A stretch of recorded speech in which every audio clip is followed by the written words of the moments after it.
Welcome to Risk Watch. I'm Jonathan Ferguson.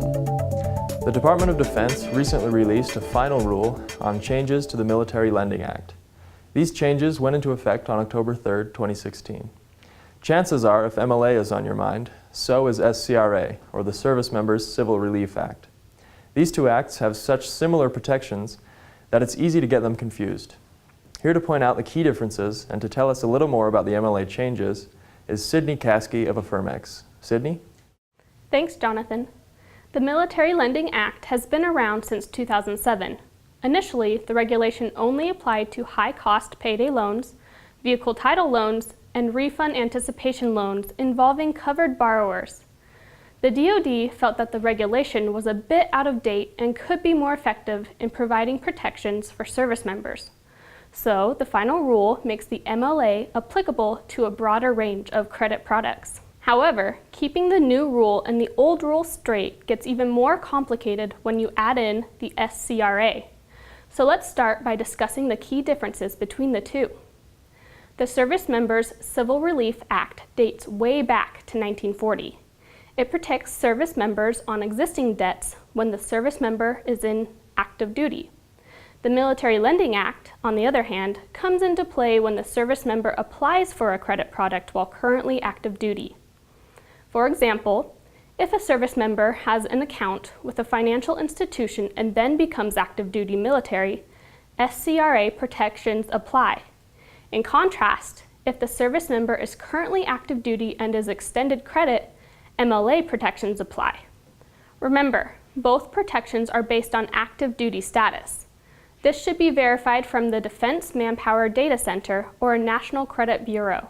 The protections provided by the two acts are also mostly different, but include some overlap.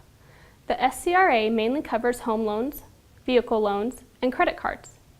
With the new rule, MLA protections apply to all forms of payday loans, vehicle title loans, refund anticipation loans, deposit advance loans, installment loans, unsecured open-end lines of credit, and credit cards. There are also key differences in the interest rate limitations. The SCRA caps interest rate charges, including fees, at 6%. The MLA limits interest rates and fees to 36% MAPR, or Military Annual Percentage Rate.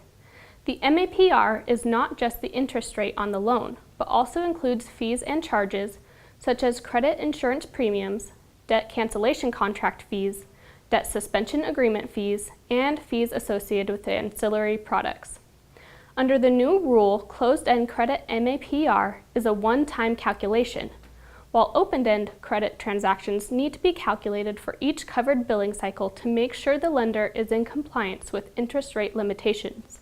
The last major difference between the two acts is disclosure requirements. Only one set of circumstances triggers SCRA disclosures. HUD requires SCRA written disclosures only on mortgages at 45 days of delinquency. Under the MLA, disclosures are required both written and orally, and financial institutions must provide MAPR statement disclosures, payment obligation descriptions, and other applicable Regulation Z disclosures. Besides knowing these key differences, it's also important to know the basics of the changes to the MLA. We've already gone over a few, but here are a couple more changes to be aware of. The new rule defines a covered borrower as full-time active duty service members and those under a call or order of more than 30 days. It also includes National Guard members and reserve members of the Army, Navy, Air Force, or Marine Corps under an order of full-time duty for a period of 180 consecutive days or more. The rule also covers the service member's dependents. Dependents under the new rule are a service member's spouse, a service member's child who is under the age of 21, and a service member's parents or parent-in-law living in the service member's household. The proper method for identifying covered borrowers was expanded under the new rule. Financial institutions can now use information from a nationwide consumer reporting agency to determine whether someone is a covered borrower. When it comes to our service members, we should strive to provide them with the best service possible. That means complying with MLA and SCRA regulations. There are many smaller changes and differences between the two acts, but we've hit the highlights. So take a good look at both rules to determine how your institution can best implement these changes. Thanks, Sydney. For a link to the final rule or to contact Sydney, please visit riskinbox.com/resources. I'm Jonathan Ferguson for RiskWatch. Thanks for watching.